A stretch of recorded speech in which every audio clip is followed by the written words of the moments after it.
What is up, everybody? Welcome back to another video. Welcome back to my channel, or to it if you're new here. Really appreciate you stopping by. And this is just another extension into the daily vlog. So I don't know if this is gonna be a coffee break. I know this is kind of like the same, like, you know, format as a coffee break. Me just kind of sitting here chilling on my couch and drinking some coffee. But you know, I don't know. You know, everything has been kind of the same as a coffee break on every single daily vlog up to this point.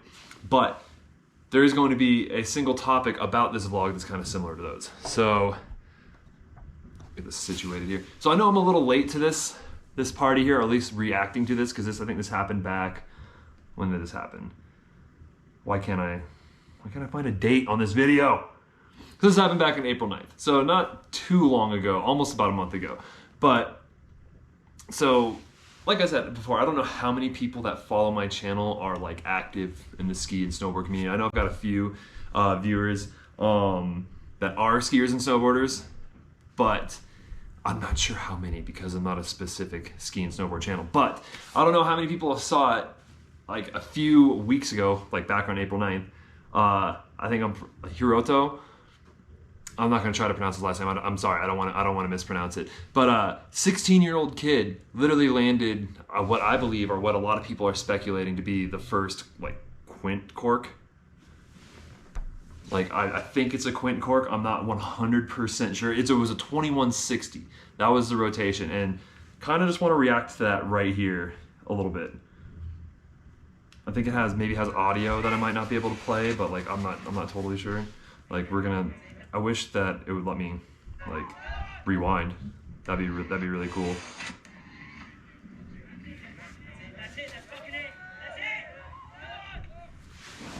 All right, we're just gonna start this over because Instagram sucks.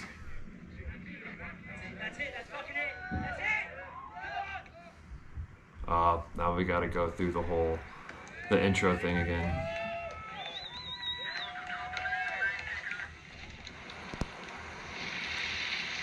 I already watched this, so it's not like, this isn't like a blind reaction.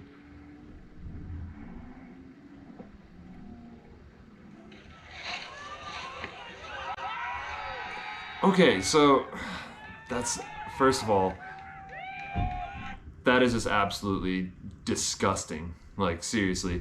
Also that a 16-year-old could do that. Now the thing is, like, I know there's the debate. I'm not any expert at all on this matter.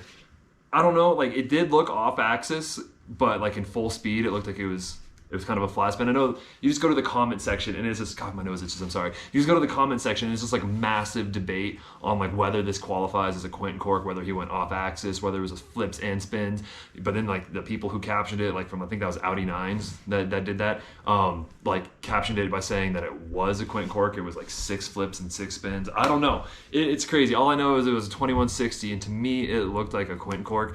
And for, I don't know, the sake of all argument, I feel like it doesn't really matter as far as my opinion goes, because I think what this is really, the biggest issue here is, for me, what I saw in that like video and that trick is like, it literally just furthered the gap between like what the pros are doing, what these guys are doing, major level competitions are doing, into like what like the average skier and snowboarder, and also what the average sponsored skier and snowboarder is doing.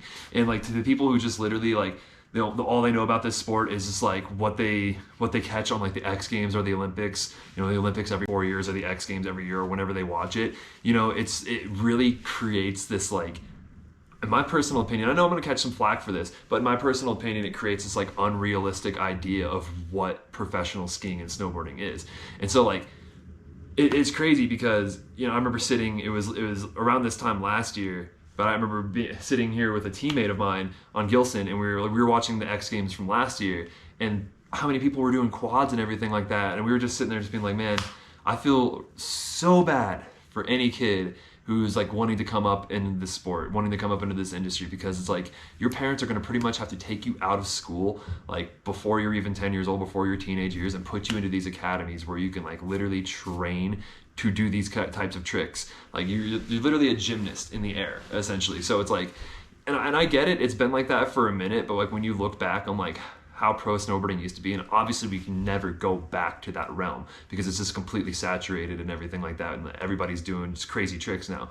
But like it did seem like it was like the average snowboarders who can learn these tricks at their mountain, you know, but these guys have to go to like facilities, you know, like these foam pits, these pools, like these flybed trampolines, and actually learn how to do these tricks. So it's insane, man. It just kind of blows my mind. You know, I do get entertainment out of it, and I'm not going to deny the like absolute talent that it takes to be able to do that.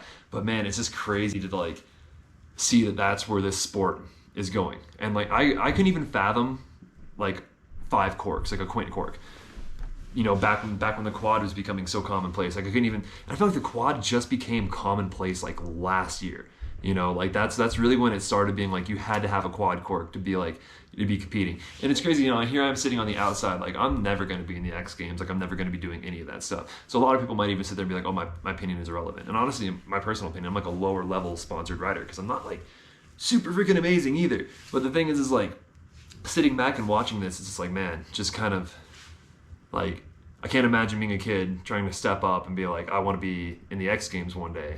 It's like, okay, well, go find one of those academies, you know, that literally dedicates to skiing and snowboarding and is going to train you every single day.